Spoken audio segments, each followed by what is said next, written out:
IPL ಆರಂಭವಾದಾಗನಿಂದಲೂ cricket ಅಭಿಮಾನಿಗಳ ದೃಷ್ಟಿಕೋನವೇ ಬದಲಾಗಿದೆ. ಒಡಿಬಡಿ ಆಟಕ್ಕೆ ಹೆಚ್ಚು ಅಭಿಮಾನಿಗಳು ಆಸಕ್ತಿ ತೋರಿಸುತ್ತಿದ್ದಾರೆ. ಅದರಲ್ಲೂ ಟಿ20 ಫಾರ್ಮ್ಯಾಟ್ ನಲ್ಲಿ ಬ್ಯಾಟ್ಸ್ಮನ್ ಗಳಿಗೆ ಹೆಚ್ಚಿನ ಬೇಡಿಕೆ ಇರುತ್ತದೆ. ಟಿ20 ಪಂದ್ಯಗಳಲ್ಲಿ ಸಿಕ್ಸರ್ ಗಳದ್ದೇ ಅಬ್ಬರವಾಗಿರುತ್ತದೆ. ಐಪಿಎಲ್ ಆರಂಭವಾದಾಗನಿಂದಲೂ ಇಲ್ಲಿಯವರೆಗೆ ಐಪಿಎಲ್ ನಲ್ಲಿ ಅತಿ ಹೆಚ್ಚು ಸಿಕ್ಸರ್ ಸಿಡಿಸಿರುವ 5 ಬ್ಯಾಟ್ಸ್ಮನ್ ಗಳ ವಿವರ ತಿಳಿಯೋಣ.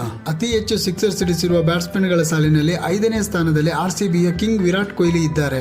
ಐಪಿಎಲ್ ನ 16 ಸೀಸನ್ ಗಳಲ್ಲಿ ಕಾಣಿಸಿಕೊಂಡಿರುವ ಕೊಹ್ಲಿ 237 ಪಂದ್ಯಗಳಿಂದ 234 ಸಿಕ್ಸ್ ಸಿಡಿಸುವ ಮೂಲಕ 5ನೇ ಸ್ಥಾನದಲ್ಲಿದ್ದಾರೆ. ಐಪಿಎಲ್ ನಲ್ಲಿ ಅತಿ ಹೆಚ್ಚು ಸಿಕ್ಸರ್ ಸಿಡಿಸಿರುವ ಸಾಲಿನಲ್ಲಿ 4ನೇ ಸ್ಥಾನದಲ್ಲಿ ಸಿಎಸ್ಕೆಯ ಮಹೇಂದರ್ ಸಿಂಗ್ ಧೋನಿ ಇದ್ದಾರೆ. ಕ್ಯಾಪ್ಟನ್ ಕೂಲ್ ಖ್ಯಾತಿಯ ಧೋನಿ ಚೆನ್ನೈ ಸೂಪರ್ ಕಿಂಗ್ಸ್ ಪರ 5 ಐಪಿಎಲ್ ಟ್ರೋಫಿಯನ್ನು ಗೆದ್ದಿದ್ದಾರೆ. ಒಟ್ಟು 250 ಐಪಿಎಲ್ ಪಂದ್ಯಗಳನ್ನು ಆಡಿರುವ ಮಹೇಂದರ್ ಸಿಂಗ್ ಧೋನಿ 239 ಸಿಕ್ಸರ್ ಗಳನ್ನು ಸಿಡಿಸುವ ಮೂಲಕ ಈ ಸಾಲಿನಲ್ಲಿ 4ನೇ ಸ್ಥಾನದಲ್ಲಿದ್ದಾರೆ. ಅತಿ ಹೆಚ್ಚು ಸಿಕ್ಸರ್ ಗಳಿಸಿರುವ ಬ್ಯಾಟ್ಸ್ಮನ್ ಗಳ ಸಾಲಿನಲ್ಲಿ 3ನೇ ಸ್ಥಾನದಲ್ಲಿ ಆರ್ಸಿಬಿಯ ಮಾಜಿ ಆಟಗಾರ ಎಬಿ ಡಿವಿಲಿಯರ್ಸ್ ಇದ್ದಾರೆ. ತನ್ನ ಐಪಿಎಲ್ ಜರ್ನಿಯನ್ನು ಡೆಲ್ಲಿ ತಂಡದ ಪರ ಆರಂಭಿಸಿದ ಎಬಿಡಿ ಐಪಿಎಲ್ ನಲ್ಲಿ ಒಟ್ಟು 184 ಪಂದ್ಯಗಳನ್ನು ಆಡಿದ್ದು 251 ಸಿಕ್ಸರ್ ಗಳನ್ನು ಬಾರಿಸಿದ್ದಾರೆ. ಐಪಿಎಲ್ ನಲ್ಲಿ ಅತಿ ಹೆಚ್ಚು ಸಿಕ್ಸರ್ ಬಾರಿಸಿರುವ ಸಾಲಿನಲ್ಲಿ 3ನೇ ಸ್ಥಾನದಲ್ಲಿದ್ದಾರೆ. ಇನ್ನು ಈ ಸಾಲಿನಲ್ಲಿ 2ನೇ ಸ್ಥಾನದಲ್ಲಿ ಕಾಣಿಸಿಕೊಳ್ಳುವುದು ಹಿಟ್ಮ್ಯಾನ್ ಖ್ಯಾತಿಯ ರೋಹಿತ್ ಶರ್ಮಾ. ಮುಂಬೈ ಇಂಡಿಯನ್ಸ್ ಪರ ಅತ್ಯಂತ ಯಶಸ್ವಿ ನಾಯಕ ಎಂದು ಖ್ಯಾತರಾಗಿರುವ ರೋಹಿತ್ ಶರ್ಮಾ ಒಟ್ಟು 243 ಪಂದ್ಯಗಳಲ್ಲಿ 257 ಸಿಕ್ಸರ್ ಗಳನ್ನು ಸಿಡಿಸಿದ್ದಾರೆ. ಈ ಮೂಲಕ ಐಪಿಎಲ್ ನ ಅತಿ ಹೆಚ್ಚು ಸಿಕ್ಸ್ ಗಳಿಸಿರುವ ಸಾಲಿನಲ್ಲಿ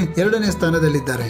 ಐಪಿಎಲ್ ನಲ್ಲಿ ಅತಿ ಹೆಚ್ಚು ಸಿಕ್ಸ್ ದಾಖಲಿಸಿರುವ ಖ್ಯಾತಿ ವೆಸ್ಟ್ ಇಂಡೀಸ್ ನ ಕ್ರಿಕೆಟರ್ ಕ್ರಿಸ್ ಗೇಲ್ ಗೆ ಸಲ್ಲುತ್ತದೆ. ಕೆಕೆಆರ್, ಆರ್ಸಿಬಿ, ಪಂಜಾಬ್ ಕಿಂಗ್ಸ್ ಪರ ಆಡಿರುವ ಗೈಲ್ ಕೇವಲ 142 ಪಂದ್ಯಗಳಿಂದ 357 ಸಿಕ್ಸರ್ ಸಿಡಿಸಿದ್ದಾರೆ. ಈ ದಾಖಲೆಯನ್ನು ಅಷ್ಟು ಸುಲಭದಲ್ಲಿ ಯಾರಿಗೂ ಅಳಿಸಲು ಸಾಧ್ಯವಾಗುವುದಿಲ್ಲ. ಸದ್ಯದ ಪರಿಸ್ಥಿತಿಯಲ್ಲಿ ಈ ದಾಖಲೆ ಇನ್ನೂ ಸ್ವಲ್ಪ ಸಮಯಕ್ಕೆ ಹಚ್ಚ ಹಸಿರಾಗಿ ಉಳಿಯಲಿದೆ. ಇದಾಗಿತ್ತು ಐಪಿಎಲ್ ನ ಅತಿ ಹೆಚ್ಚು ಸಿಕ್ಸರ್ ಗಳಿಸಿದ 5 ಆಟಗಾರರ ವಿವರ. ಮುಂದಿನ ಕ್ರಿಕೆಟ್ ಅಪ್ಡೇಟ್ ನೊಂದಿಗೆ ಮತ್ತೆ ಭೇಟಿಯಾಗೋಣ. ನಮಸ್ಕಾರ.